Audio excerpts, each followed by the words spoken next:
कुठे गाव सोडी पै चालू बरोबर आहे ना तेवढं बरं आहे तुमच्याकडे लोक तसा नाही शकत इकडनं सर्व लोक प्रामाणिक येतो बा मी तथा सांगा कडे तुम कोण राहत नाही त्या एक तासभर राहताना काहीच सांगणार नाही आपले दिलेल्या शब्दाला जागणारी लोक होती पहिला मुलगा झाला दुसरा मुलगा झाला तिसरा मुलगा झाला पण कंसानं मारली नाही लेकर कंसालाही दया आली मला मारणारा आठवाय पहिल्यानं आपले काय केलं 6 पोरं माघारी पाठवली किती पोरं 6 पोरं माघारी पाठवले 6 पोरं मारलीच नाही मग नंतर भगवंताला वाटलं जोपर्यंत कंस बाल हत्या करत नाही तोपर्यंत मी त्याला मारू शकत नाही म्हणून कंसाच्या हातून बाल हत्या घडली पाहिजे मग बाल हत्या करतच नाही कंस तर मी त्याला मारू शकत नाही आणि बघा तुम्हाला सांगतो तुमचा चांगला आणि वाईट भगवंत काहीच करू शकत नाही जोपर्यंत तुमची नीती चांगली आहे तोपर्यंत तुमचा भगवंत सुद्धा वाईट करू शकत नाही तुम्ही जर नीती सोडली नाही ना तर भगवंत तुमचं वाईट अजिबात करू शकत नाही भगवंतासोबत लढाई करा तुम्ही तरी तो तुमचं वाईट करत नाही फक्त तुमची नीती पाहिजे बरोबर आहे ना हो 6 पोरं मारलेली नाही आहेत देवाला काळजी वाटली जोपर्यंत कंस बाल हत्या करत नाही तोपर्यंत आपण त्याला मारू शकत नाही मग नारद महर्षींना पाठवलं महर्षी जा ना कंसानं बाल हत्या केलेली नाही जोपर्यंत तो बाल हत्या करत नाही तोवर आपण त्याचं काहीच करू शकत नाही कंसानं यावं आणि कंसानं नारद महर्षींनी यावं नारद महर्षींनी कंसाला विचारलं कंसा काय करायलाच म्हणले काय नाही अगदी आनंदात म्हणले देवकीचे पोरं आहेत म्हणले सा मारले नाही म्हणे नाही का मारले नाही म्हणे मला मारणारा आठवाय नारद महर्षींनी उलटी चावी भरली अरे भगवंताचं चक्र कसं आहे गोल आहे पहिला पण आठवा येऊ शकतो चौथा पण आठवा येऊ शकतो तिसरा पण आठवा येऊ शकतो मग यांच्यातला पण आठवा असेल कदाचित तो तुझ्या दुश्मनाला खाऊ घालतोय मार म्हणले मग कंसानं देवकीचे 6 पोरं मारले किती 6 पोरं मारले आता मला सांगा कंस चांगला का वाईट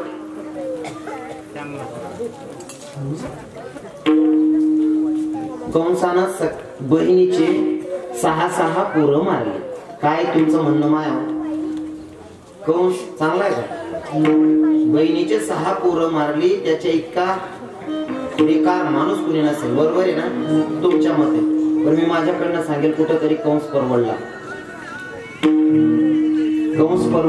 तुम्ही म्हणसान कस का मी माझ्याकडनं कंसाला कुठेतरी ठीक म्हणेल कारण वाईट म्हणण्याचा अधिकार त्याचा असतो की जो क्लिअर असतो बरोबर आहे ना दारू पिऊ नका हे कोणी सांगायला पाहिजे जो पित नाही त्याने कशाला सुधरत नाही त्याने हा दारू पिऊ नका हे कोण सांगेल जो पित नाही तो सांगेल कशाला सुधरत नाही तो अधिकार असा म्हणा आमच्या महाराजांनी काल आलाप घेताना ना ओ कबीर महाराजांचे दोहे सांगितले मला खूप आवडतात ते आप तो गैरों की बात करते हैं हमने तो अपने भी आजमाए हैं लोग कांटों से बच के चलते हैं हमने तो फूलों से जख्म खाए हैं तू किसी की ऐब को बेनकाब न कर तू किसी की ऐब को बेनकाब न कर हम तो भले ही बुरे हैं तू तेरी नजर खराब न कर बुरा किसी को मत कहो खुद बुरा हो जाएगा और ये माटी का पुतला किसी दिन माटी में मिल जाएगा बुरा देखन मैं गयो बुरा मिला न को जब घट भीतर देख लिया तो मुझसे बुरा नहीं को तुम्ही दुसऱ्याचा दोष बघतात ना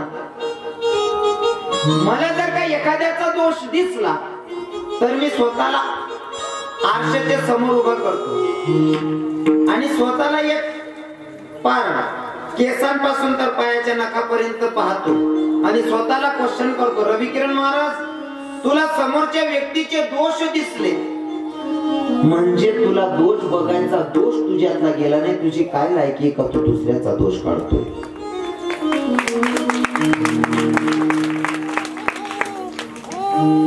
दोष काढण्याचा अधिकार आपला तेवढा आहे का बरं का जीवन जगायची तर माझ्या कीर्तनातून सांगायला मला आवडते दुसऱ्याला त्रास तितकाच द्यायचा की जितका आपण स्वतःसाठी सहन करू शकतो बरोबर आहे ना दुसऱ्याला तेवढा त्रास द्यायचा दुसऱ्याचा अपमान सुद्धा तेवढाच करायचा जेवढा आपण सहन करू शकतो नाही का नाहीतर काय असतं माहितीये का, कोणती गोष्ट प्रेम असो की दुःख असो, सुख असो की दुःख असो, दोघी गोष्टी तुम्ही जे पेरणार आहे ते उगवतो. जसं तुम्ही 1 किलो किंवा 20 किलोची गहूची बॅग घेऊन जातात शेतात, 20 किलो बॅग पेरून आल्याच्या नंतर 20 क्विंटल गहू आणतात तुम्ही, बरोबर आहे ना. 20 किलोची बॅग पेरून आले, पेरणी करून आल्याच्या नंतर फक्त 20 किलो पेरणी केली, पण आणताना 20 क्विंटल आणतात. तसंच आहे, तुम्ही प्रेम असो की दुसऱ्याचा अपमान असो, तुम्ही जेवढं पेरणार त्याच्या दुप्पटीनं आपल्या हिश्श्याला येतं. म्हणून काय करायचं, काय करायचं, हे प्रेम सुख देई, प्रेम सुख देई, प्रेम सुख देई, प्रेम सुख देई, प्रेम सुख देई, प्रेम सुख देई, प्रेम सुख देई, प्रेम सुख देई.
नाथ महाराज सांगतात, प्रेम सुख देई, प्रेम सुख देई, प्रेमाविन नाही समाधान. पुढे जाऊन महाराज एवढं भारी वर्णन करतात, पण आता ते सांगायला आपल्याकडे वेळ नाहीये. रांडविने जे विश्वंकार केला, प्रेमाविन झाला ज्ञानी तैसा, नाही का.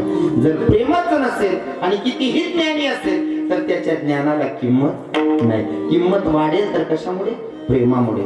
आणि जोपर्यंत तुमच्याकडे प्रेम नाही तोपर्यंत ज्ञानाची श्रीमंती किती असली तरी काही कामाची नाही, बरोबर आहे ना. काही काही करोडपती लोक दवाखाना पडेल राहतच, पण नारायणना गोटालीच नाही, एक बी देखाल येत नाही. करोड रुपयाचे काही चटाना शकत, बरोबर आहे की. तुमच्याकडे तुम्ही पैसे किती कमवले त्याच्यापेक्षा लोक किती कमवले ती खरी श्रीमंती आहे. विठ्ठल विठ्ठल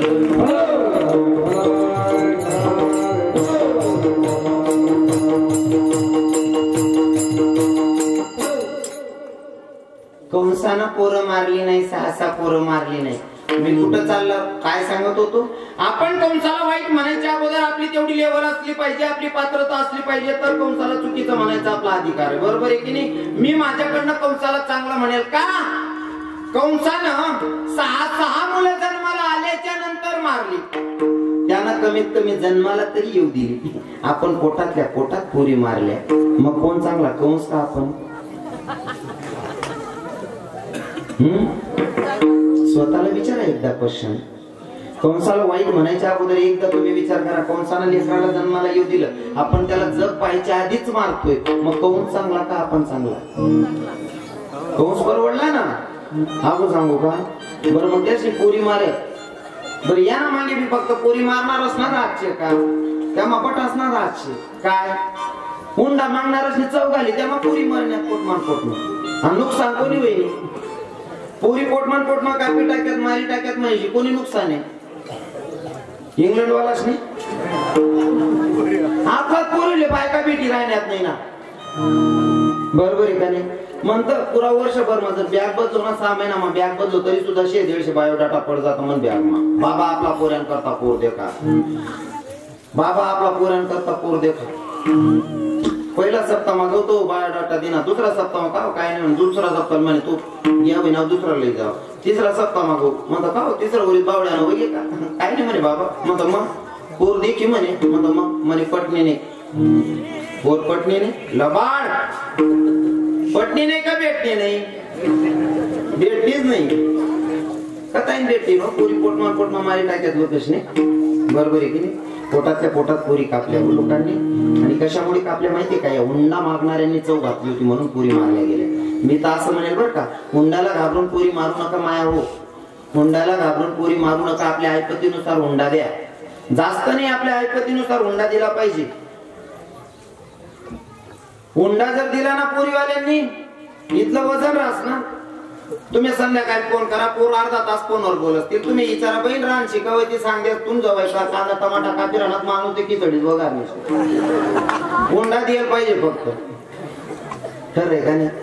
आपलं आपलं ऐकत प्रत्येक धर्मात तो चांगलं आहे. फक्त कोण कर बाकी ना हुशार काय करतात, कांदा टमाटा कापण टाइमले दरवाजा लायले तर सापडतात नाही. बाकी ना दरवाजा उघडा राहायचा मित्र घर मागूचा देखील इथलाच परिस्थिती आकारणी सारखी. खरंय का नाही बाबा? जुना म्हातारा सुद्धा की घे बा आता तर प्रत्येक नगरमा तू चांगलोच आहे. मला एखादा दादानी वर बोट करीन सांगा आमना घरमा झगडाच होत नाही, लढाईच होत नाही असं एखाद कोण सांगा मला. हा समोरासमोर दोन घरी होतात. एक घरमा दोन्ही नवरा बायको रोज ना दांगडो चाले आणि समोरला घरवाला दोन्ही नवरा बायको नेहमी असत राहील. अहो जना घरमा दांगडो यावं म्हणे बाईला इथलं चांगलं वागो सोनं नानं बट बनायते हो म्हणे तरी बी लढाई आज करच म्हणे.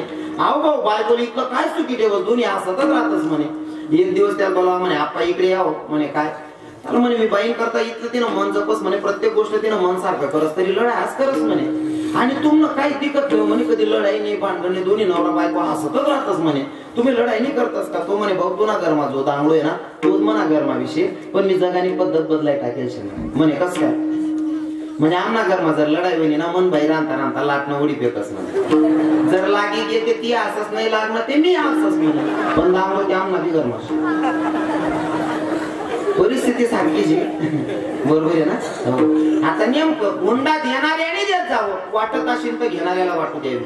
पहिले हुंडा मागणाऱ्याने एवढी चव घातली का? एक पोरगा इंजिनियर होता आप्पा सर सरकारी इंजिनियर होता. पोरगी बघायला गेला, पोरगी बघितली. बघितल्याच्या नंतर पोरीच्या बापाला म्हणतो तुमची पोरगी मला आवडली, तुमच्या पोरी सोबत मला लग्न करायचे पण हुंडा पाहिजे. म्हणतो तर किती? म्हणतो 6 लाख रुपये. पोरगीना बाप विचार करत हो इंजिनियर पोरगा आहे 6 लाख रुपये ती टाकून एकटी पोरगीशी लग्न बी ठरली. तो इंजिनियर पोरगा म्हणे लग्न माझ्या पद्धतीत करायचं. मग कसं वरघोड्यामध्ये एकटा नवरदेव नाही नवरी पोरगीला नवरदेव नवरी दोन्ही फिरसूत म्हणे वरघोडावला. नवरी बाप म्हणे तू कठीण तसं करू. आता नेमकं लग्नाच्या दिवशी वरघोड्यामध्ये आता बग्गी तयार केली. आता ती पद्धत झाली हो. ती बग्गी तयार केली. बग्गीमध्ये एककडे नवरदेव एककडे नवरी पोर बसणे हो. वाजावाल्याने वाजायला सुरुवात केली हो. त्या तरुण पोरे नाचाने धूम हो. इथला नाचायला लागणार ना पोरी काय काय पोरी इथला धूम म्हणा असतस ना. त्याच्या जागल्या जीन्सच्या पॅन्टा फाटी जाते तरुण खुद्द असतात. तरुण भावांना सांगतो तुम्हाला मोठा भाऊ नाही ते दाखला भाऊ समजे ना. ऐका लगीन मग बठ्ठा डान्स करा ना पण नागिन डान्स कधीच करा नाही. कारण तुम्हाला नागिन डान्स जरी व्हायरल वगैरे तर समजेल का बेवडा आहे. आणि जवळजवळ नागिन डान्स चांगला पुरे करतातच. खरं आहे ना बाबा? हा नागिन डान्स नका कर जात रे काका होणे ते लंगोट निघाला पुढे गळवर. आता ते तरुण पोरं जोरात नाचत होते. ते पोरं नाचायला लागले वाजा वाजवत होता हो. आणि नाचणारा काय आहे करतास का? तुम्हाला सांगू का या लग्नाच्या बँड मध्ये बँड लावू नका असं माझं मत नाहीये. बँड लावायला पाहिजे, फुल एन्जॉय करायला पाहिजे, नाचायला पाहिजे. मी पण तरुण आहे, मी पण नाचतो, नाचलं पाहिजे. पण आहे ना असं कोण म्हणतं दारू पिऊनच नाचता येतं? अरे आमच्या पकवाजाच्या तालावर आमचे वारकरी दिवस दिवस पावट्या खेळतात महाराज चालता चालता. आम्ही काय दारू पिऊन नाचतो का? भैया अगर नशा ही करनी है तो ये भगवत चिंतन की नशा करो भैया. अरे जाम पर जाम पीने से क्या फायदा? जाम पर जाम पीने से क्या फायदा? शाम पियोगे सुबह उतर जाएगी. अरे हरि नाम का प्याला पीले बंदे तेरी जिंदगी सवर जाएगी. जर नशाच करायची असेल तर भगवंताच्या नामाची करा. बरोबर आहे ना हो. आता नेमकं ते पोरे दारू पिशी नाची राहतात. हा भाऊ इथला फॉर्म माही घ्या नवरदेव भाऊ बाजूमान नवरी पोरगी बसवली होती म्हणे पाय ना पट्ट्यानं कशी कमावली किती पोरं नाचत. पोर म्हणे हा ना माय खरंच म्हणे देखते खरी म्हणे हा ना माय. म्हणे पाहिजे कधी पोर म्हणे आवरायच नाही राहिलं याला आडी नाते लावणं पडी आते म्हणे धनी एवढे पोरं नाचतायत म्हणे हा एवढे पोरं नाचतायत एवढा उन्हाळा मग इतका पोरी कुदाड राहणार कस काय तुम्हाला तुमच्या माईच्या गड्याची शपथ खरं खरं सांगा एवढी पोरं कस काय नाचतात तो म्हणे तू शपथ घाल्या ते सांगणंच पडेल सांगावंच लागेल काय नाही म्हणे सोपं येते म्हणे काय कोणले 20 कोणले 50 कोणले 100 पाहिजे का कुत्तच म्हणे त्या नेता त्यालाच ना माहिती म्हणतो आम्हाला नंदगावना पुरी नेत तू इथला वायबा हाटे नेन भाऊ ती पद्धत ज्यांगर ना खोका त्यांगर ना जोका नाही ना जा का तुम्ही मला येडा समजी राहणार गावमा पुसतात लोकसंख्या समजी जा ऐका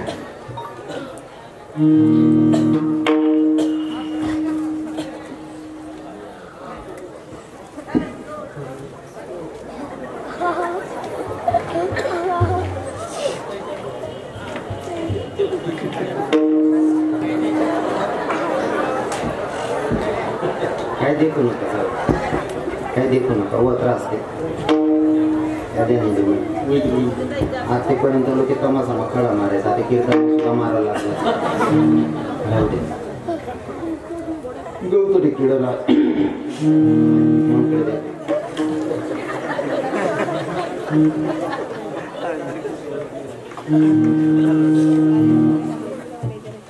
असं जर म्हणा गाव मा एखादा म्हातारा करताना मी त्याला काय सांगतो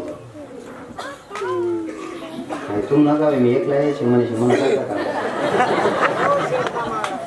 नाही शेतच बघ काय विषय नाही तुम्ही शेत म्हणशील ते येते मी आधी तुम्ही मनात म्हणशील बला आले ना प्रकारात आता थोडी बोला होता काही विषय नाही बरं ऐका त्या विषयावर चर्चा करण्यापेक्षा आज काय सापडणार तुम्हाला अर्धा तास बोलू वाटत जाऊ दे पोरं जोरात नाचत होते नवरदेव पोरगा पोरगीला सांगत होता पायना पठ्ठ्यानं कशी कमवली किती पोरं नाचतात म्हणे तुम्हाला तुमच्या माईच्या गड्याची शपथ खरं खरं सांगा एवढे पोरं कसं काय नाचतात म्हणे काय नाही सोपं आहे कोणले 20 कोणले 50 कोणले 100 पाहिजे का कुत्तच म्हणे त्यांनी दिलंच ना माहिती पोर हुशार होते दैनिक म्हणे काय 20 रुपयामा 50 रुपयामा 100 रुपयामा एवढा उन्हाळा मग कुठं राहणार म्हणे हा मग मनबापने 6 लाख रुपये दिलेत मी किती गो मालसू म्हणे म्हणे सांगा हुंडा देत राह बरोबर आहे गेली हुंडा देण्यात पूर्ण वजन राह पुरी पोटातल्या पोटात कापले कंसाला बोलण्याचा आपला अधिकार नाही कंसानं 6 पोरं मारलीच नाही नारद महर्षी आले नारद महर्षींनी सांगितलं कंसा अरे यांच्यातला 8वा कोणताही असू शकतो या पोरांना मार म्हणले 6 पोरं दुराचारीने मारली मारल्याच्या नंतर 7व्यांदा गर्भधारणा देवकी मातेला माझ्या भगवंतानं तिथून उचलावं गर्भाला आणि कुठं सोडला रोहिणीच्या उदरात सोडला आणि तिथं बलराम वाढत होते आणि इकडे आता 8व्यांदा गर्भधारणा आहे 8व्यांदा गर्भधारण आहे आणि माझा जगाचा मालक देवकी मातेच्या उदरात आता वाटत होते महाराज जर स्वतः जगाचा मालक अवताराला येत असेल त्या मायचं तेच किती झळाळत असं एवढी सुंदर दिसत होती देवकी माता एवढी सुंदर दिसत होती हो आता तुम्ही गोष्ट सांगत असताना सांगतात ना सूर्याला म्हणे उगू नको चंद्राला म्हणे मावू नको हा देव अष्टमीची रात्र ठीक रात्री 12 वाजेला भगवंत जन्माला आले किती वर्षाचे होते हो भगवंत माईबापांसोबत संवाद साधत होते बर बोलायला लागले जन्माला आल्याच्या नंतर बाबा सांगायला लागले देवकी माता बोलायला लागली हे बाळा तू लहान हो ना तू जर काही एवढा मोठा होशील तर लोकांना खरं कसं पटणार तू आमच्या पोटी जन्माला आलाय म्हणून तेव्हा भगवंतानं सांगितलं आई मी लहानच होणार पण मी जर का लहान राहिला तर मला बोलता आलं नसतं आणि मला जे सांगायचंय ते असं आहे जर का मी इथं राहिलो तर हा दुश्मन कंस मामा मला मारल्याशिवाय राहणार नाही आई मी लहान होतो ऐक ना तुला काय करायचंय इथून उचल आणि कुठं मी नंदाचा घराला मधुरे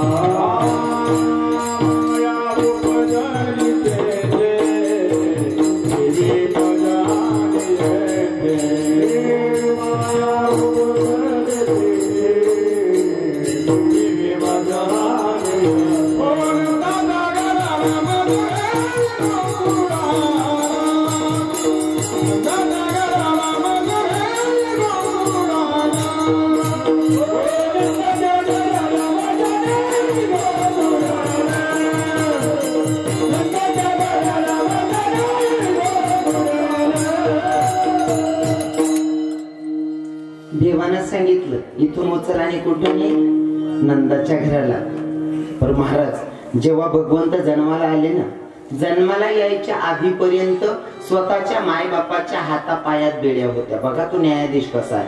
स्वतःचे मायबाप बंदीखान्यामध्ये बंद आहेत. स्वतःचे मायबाप बंदीखान्यामध्ये बंद आहेत. वास्तविक पाहता त्याच्या मनात आलं असतं तर आईबापांची तो सहज सुटका करू शकला असता. कारण गीतेमध्ये सांगतो ना भगवंत, म्या बोलविल्या वेदू बोले, म्या चालविल्या सूर्य चाले, म्या हलविल्या प्राणो हाले. जर तुझ्या सत्तेशिवाय झाडाचं पान हलत नसेल तर आईबापांना सोडणं एवढं अवघड होतं का? त्याच्यासाठी सोपं होतं. पण जन्माला येईस तोवर मायबाप बंदीखान्यामध्ये हातापायामध्ये बेड्या होत्या. पण जेव्हा भगवंताचा जन्म झाला ना, हातापायाची बंधनं गडाली. का? जगाच्या मालकाचं दर्शन झाल्याच्या नंतर हातापायाची बंधनं गडतात, नाही का? हो, त्याचं दर्शन घडल्याच्या नंतर हातापायाची बंधनं घडतात. आम्ही भागवतामध्ये एक भजन गातो, तेव्हाची परिस्थिती काय होती ऐका.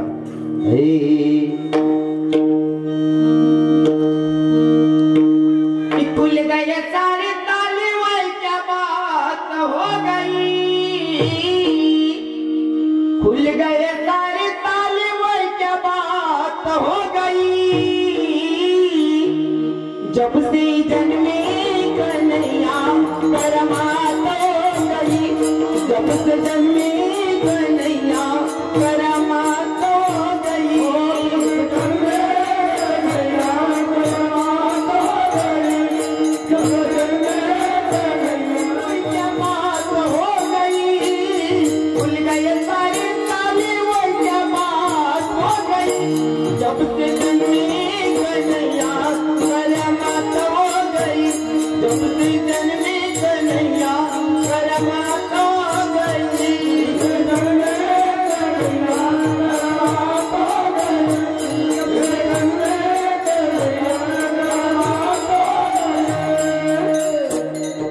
खुल गए सारे ताले वही क्या बात हो गई, जब से जन्मे कन्हैया करामात हो गई. काय करामात झाली? हातापायाची बंधन घडाली. महाराज आता माझ्या जगाच्या मालकाला कृष्णाला पाठीमध्ये ठेवलं आणि वसुदेवानं मार्गस्थ व्हावं. घेऊन जात असताना भरपूर संकट आली. पण आता जमुनाची पार करून मथुरेमधनं गोकुळात जायचे. मध्ये जमुनाची आडवी येत होती. अगोदर तर पाणी एवढं कमी होतं, आता तो गुडघ्याचं पाणी कमरेला लागायला लागलं, कमरेचं पाणी छातीला लागायला लागलं. पाणी वाढत होतं. वास्तविक पाहता पाणी नव्हतंच, पण ते वाढत का होतं जमुनाजी? हो, जमुनाजीला बहाड का आली होती? पूर का आला होता? भगवंत जात होते आणि जमनाजीला वाटलं की जगाचा मालक अवताराला आलाय, मला त्याचं दर्शन घ्यायचे. देवाच्या लक्षात आलं की जमनाजी काहून एवढं पूर काहून आलाय. जमनाजी जोपर्यंत माझं दर्शन घेणार नाही तोपर्यंत शांत होणार नाही. माझ्या जगाच्या मालकानं अंगुष्ठा बाहेर काढला आणि स्पर्श केला, दर्शन घेतलं. जमनाजी दुभंगली. या साईडचं पाणी या साईडला, त्या साईडचं त्या साईडला राहिलं. मध्येच मार्ग सोडला आणि माझ्या जगाच्या मालकाला घेऊन गेले वसुदेव. घेऊन गेल्याच्या नंतर गोकुळातलं वातावरण होतं. यशोदा मैयाला मुलगी झालेली. गोकुळातलं वातावरण, यशोदेला मुलगी झालेली. माझ्या वासुदेवानं पोरगा तिथं ठेवला आणि पोरीला उचललं. उचलून घेऊन गेले. घेऊन गेल्याच्या नंतर कंसाला सांगितलं, कंसा घे म्हणले, आम्हाला मुलगी झाली. कंसानं बघितलं, पोरगी बघितली आणि बघितल्याच्या नंतर बोलू नका, ए दीदी, हो बाई, हो सोरशिडी, बस हो माय, हो आता बसले जाय, बस बाई, पुढे बसू द्या ते पहिले.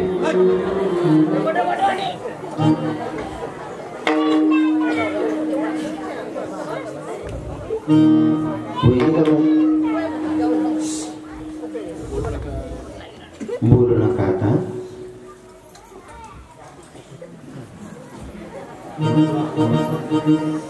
हो माल बी सुधरत नाही, काय करू असं. पण हे गाव आहे ना, मला फरक वाटतच नाही. असं वाटतं मी माझ्या गावातच कीर्तन करायला काय. हो, सर्व लोक इथलं बाहेर सहज बोलू तरी असे देतात. हा, त्यामुळे मला वाटीच नाही ना मी परका गाव मा यश असं साधा बोया लोक येतात. हो, काय काय आहे ना, जमीन दिसाल द्यांना बसत नाही पण उत्पन्न बाहेर निघस. नंदगाव मा येऊन पहिले वाटे लोक कसं होते, वाटे यावर समजे राहणार आटे ते कांदा बी पिकते आणि किडी लावायला बी चालेल. लोक चांगलं शकत नाही का. आता जेव्हा भगवंताला तिथं ठेवलं, तिथून पोरगी उचलली, कंसाच्याकडे नेलं, कंसाला सांगितलं वसुदेवानं, कंसा जे म्हणले आम्हाला मुलगी झालेली. कंसानं पोरगी बघितली आणि खदा खदा हसायला लागला. त्या पोरगीला म्हणत होता, देवा तुला काय वाटतं, तू मुलगी बनून आला म्हणून तुला मी मारणार नाही वैरे? तुला काय वाटतं, मुलगी आहे म्हणून मारणार नाही? मला घाबरून रूप पालटून आलास म्हणले. पोरीचे पाय धरले, करा करा फिरवली, दगडावर टोकणार जमिनीवर. तोपर्यंत पोरगी आकाशात गेली आणि आकाशातून कंसाला संदेश देते, काय तुझ्या लागी बाबी, तुझ्या लागी बाबी.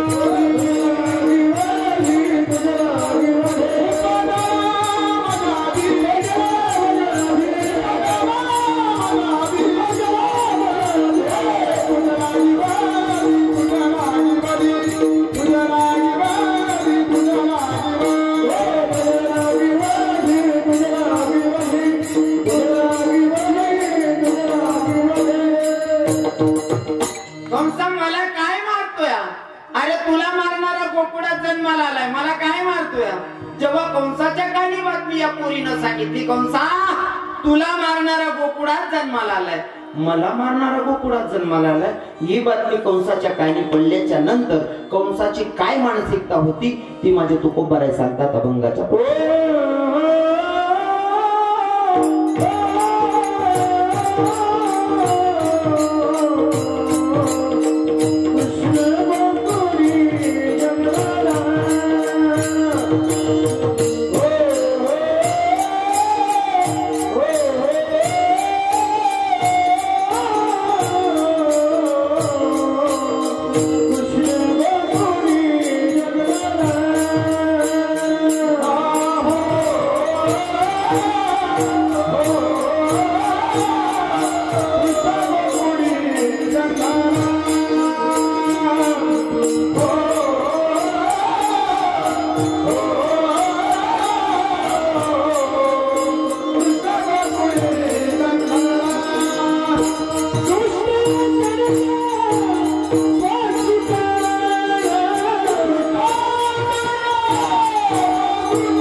स्वतःने वाढायला पाहिजे,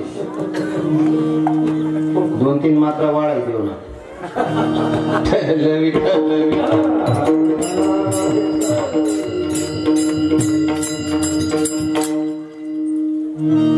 कंसाच्या कानी बातमी पडली की तुला मारणारा गोकुळात जन्माला आलाय. ऐकल्याच्या नंतर कंसाची मानसिकता तुकोबाराय सांगतात, कृष्ण गोकुळी जन्माला. हे ऐकल्याच्या नंतर कंसाची मानसिकता होती, दृष्टा चढकाप सुटला. चढकाप का सुटला? होता कृष्णाचा अवतार. आता मथुरेचं वातावरण मला काही सांगायचं नाही, या गोकुळामधलं वातावरण सांगायचंय. जेव्हा भगवंत जन्माला आले, जन्माला यशोदेच्या जवळ मुलगा आलेला, पाहणारा पहिला व्यक्ती कोण होतं बरं सांगा महिला माता? यशोदेला मुलगा झाला, पाहणारा पहिला व्यक्ती कोण होतं? हा कोण?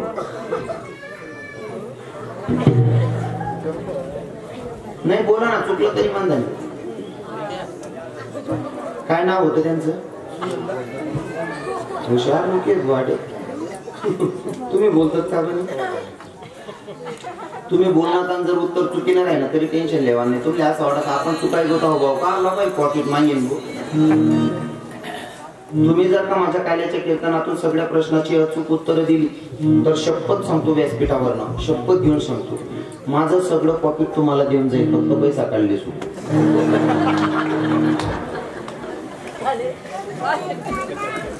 ऐका, यशोदेला मुलगा झालेला आहे. पाहणारा पहिला व्यक्ती नंदबाबांची बहीण होती सुनंदा. आणि सुनंदानं बघितलं, आणि सुनंदानं बघितल्याच्या नंतर नंदबाबा बाहेर गेलेले होते. सुनंदा आवाज देते, नंद भैया, नंद भैया, तमे लल्ला भैयो, नंद भैया. नंदबाबा म्हणतो, सुनंदा काहे इतकी चिल्ला रही हो? नंद भैया, तमे लल्ला भैयो. मला मुलगा झाला, मुलगा झाला. आनंद ऐकून नंदबाबांनी नवरत्नांचा हार काढला आणि सुनंदाच्या गळ्यात टाकला. काय केलं? नवरत्नांचा हार काढून सुनंदाच्या गळ्यात टाकला. बोलू नका ना.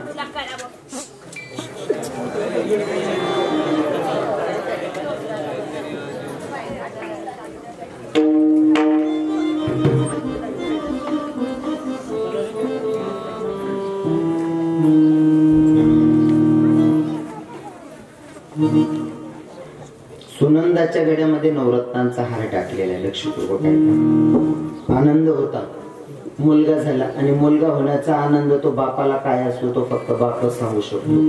जो बाप होतो त्याला कळतं बाप होण्याचा आनंद काय असतो. बरोबर आहे ना?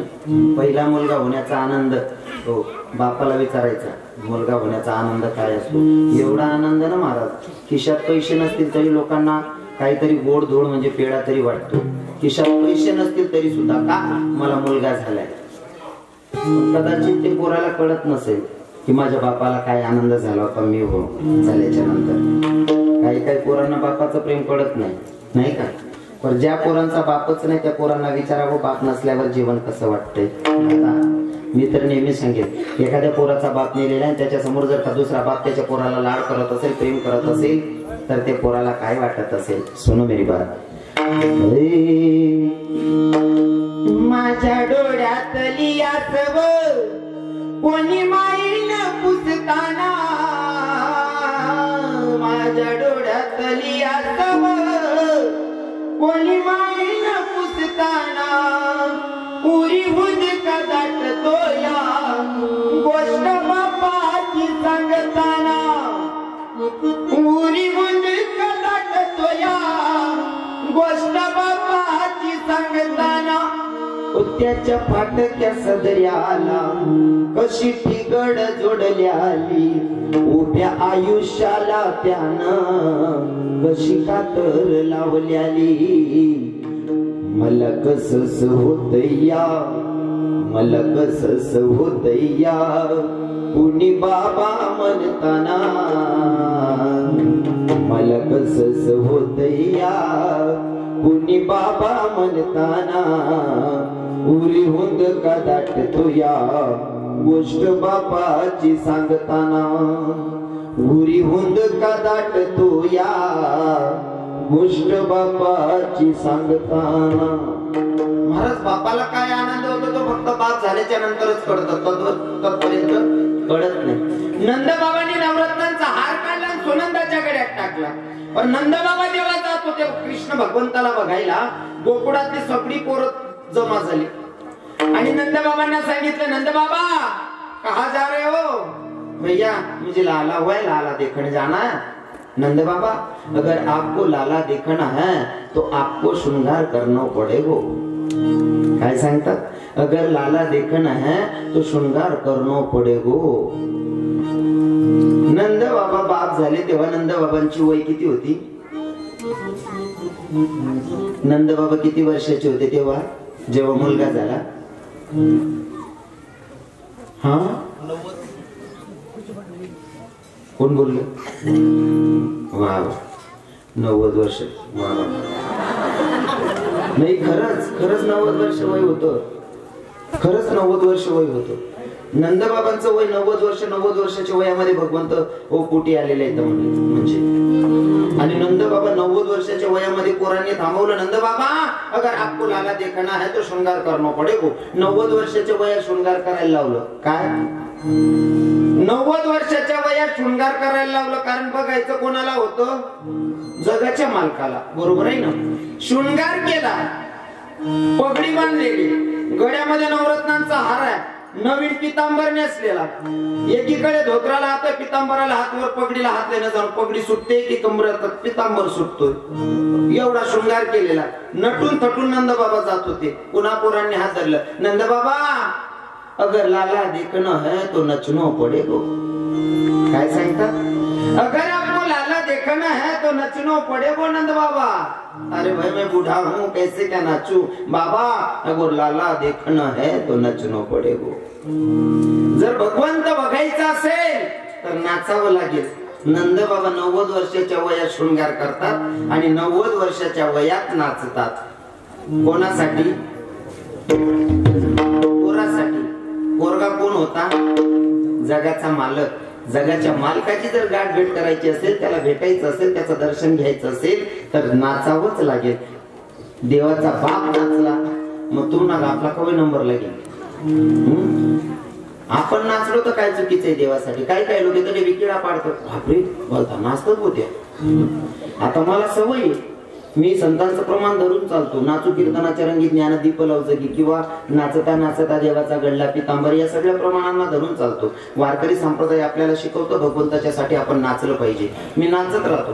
2 पोरी नवीनच कीर्तन लिहिलं होतं. कीर्तनात त्याच ना काहीच संबंध नाही. 3-4 पोरी उभा होतात. त्याच ना तो एक म्हणे काय आपल्या गावात काय चालू शेर म्हणे. तो एक म्हणे त्याला सप्ताह म्हणतात रे, आणि सप्ताह म्हणतात मग या काय करणार म्हणे या कीर्तन म्हणतात. पुढे उभा आहे तो कोण आहे म्हणे तो पुढे उभा आहे ना तो मोठा कुत्राशे म्हणे, मागे उभा आहे त्या दाखला कुत्राशे. या काय करतोय काय नाही म्हणे, या रात्री भुक्तन दिले झोपतो म्हणे. हो काका रात्री भुक्तन दिले झोपत. मी थोडा हालत राहतो. तो एक म्हणे का रे तू महाराज मस्त पाय उचली राहा ना म्हणे आज ना महाराज.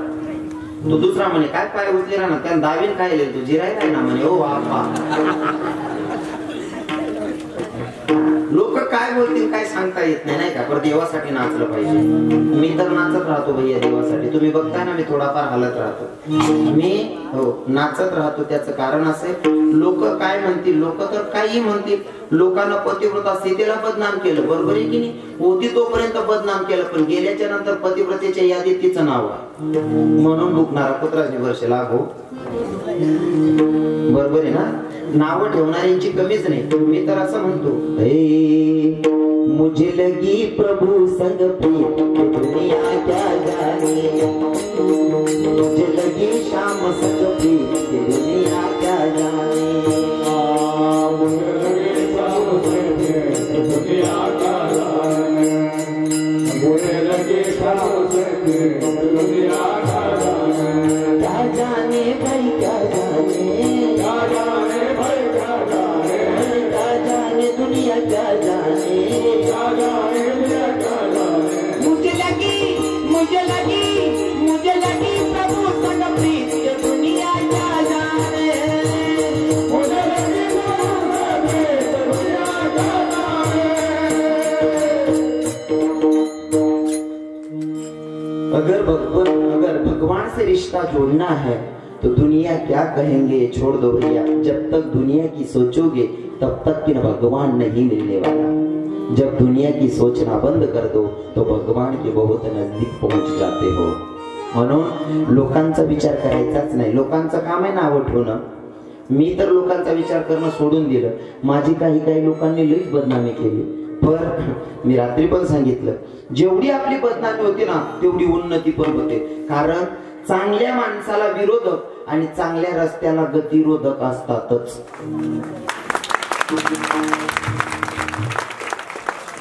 सोपं करीन सांगू का? सोपं करून सांगतो। जर पूर्ण अंधार आहे इथं जर लाईट गेली, लाईटच सगळे खराब झाले, लाईटच नाहीये समजा, पूर्ण अंधार आहे। एखाद्या माझ्या तरुण भावाला वाटलं की बाई एवढ्या अंधारामध्ये महाराज लोक कीर्तन करतात, आपण लाईट उजळ करायचा प्रयत्न आहे, बरोबर आहे ना? मना दादाने उजाळपाळाना विचार करा, पण लाईट लावताच तर तेच किडा पडतस। काय मध्ये तुम्ही जटे उजाळरास तटेच किडा पडतस, लाईट ना जोडेच किडा पडतस, बरोबर आहे ना? म्हणून किडाचे बेशे लाईट बंद होस का तो ना मग मिळते तर उडीले नंतर आप चिटकी जाशील तटेच बोलायचं जशी तू। हा म्हणून पडणाऱ्या किडाकडे ध्यान देऊ नये।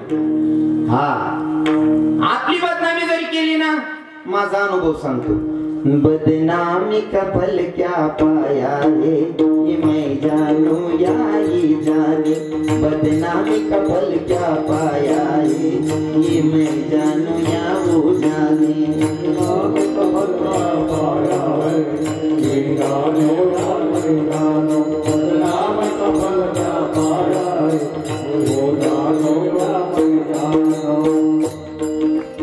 म्हणून सांगतो भगवंताला पाहण्यासाठी स्वतः भगवंताचा बाप आला, तो सुद्धा नटून आला, नाचत आला. मग देवासाठी नाचणं अजिबात चुकीचं. शास्त्र पुरावा सांगेल ना. कोणी विरोध केला तर माझ्या जवळ आणा, मी पुरावा देतो त्याला. पण बाकी नसले इथला खेळ रास ना. एखादा जर नाचायला लागला इथला नाचो का, इथला असं करू का? सोपं करून सांगतो. जी बाई पुरणनी पोळी असते आवर्जून पावणार होत, बरोबर आहे का? जी बाईला पुरणनी पोळी असते आवर्जून पावणार होत. काही राहायचा सकाळी 10 टाक दिसू, सकाळी 10 टाक दिसू. कोणती काकू सांगा, जी काकूला पुरणनी पोळी असते ती काकू. जी बाईला येत नाही ती गुपचूप खायला पाहिजे असं मला प्रामाणिक मत. पण काही बाया इथल्या आगाव राहते ना, नाही माय मला ते आवडत नाही, काकू आवडत नाही, तुला येतच नाही. बरोबर आहे का नाही? नाचता आला तर नाच, नाही आला दुसऱ्या नाव ठेवू नको, किडा अजिबात पाडू नको. नाचणं जर चुकीचं राहिलं असतं तर देवाचा देव महादेवाच्या कानी कैलास पर्वतावर बातमी पडली की विश्व भगवंत अवताराला आलेत. माझा महादेव सुद्धा नाचत नाचत आला. गौरी माता सांगत होती, भगवान स्वामी कहा जा रहे हो? अरे भगवान आए जन्म, भगवान ने जन्म लिया है, मुझे भगवान को देखना है. माझे महादेव नाचत होते. बोला नहीं माने रे नहीं माने, मचल गए नचवे को. ओ बोला नहीं माने रे नहीं माने, मचल गए नचवे को. बोला नहीं माने रे माने, बोला नहीं माने रे माने, मचल गए नचवे को. कछु नहीं जाने हुए दीवाने, बंगला कछु नहीं जाने हुए दीवाने. गौरश को लगी है समझाने, मचल गए नचने को. गौरश को लगी है समझाने, मचल गए नचने को.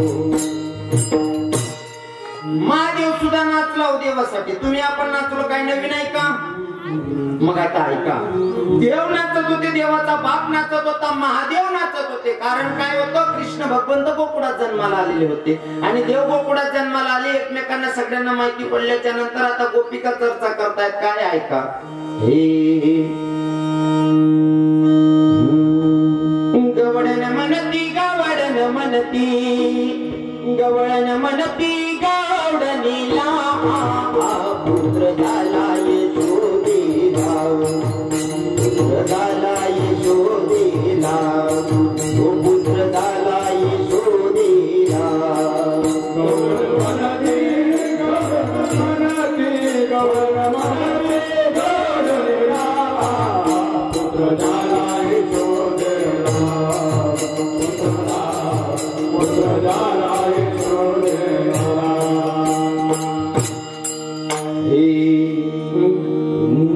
गवळण म्हणती गवळण म्हणती गवळण म्हणती गावडणीला, पुत्र झाला यशोदेला. एकी दाबी एकी पुढे, ताटी वाटी सुंड वळे. गवळण म्हणती गवळण म्हणती गवळण म्हणती गावडणीला, पुत्र झाला यशोदेला. आता गवळणी चर्चा करतायत, माहिती पडलं यशोदेला मुलगा झाला. मग गोकुळामध्ये काय आनंद उत्सव साजरा केला महाराज सांगतात आपण. कृष्णाचा अवतार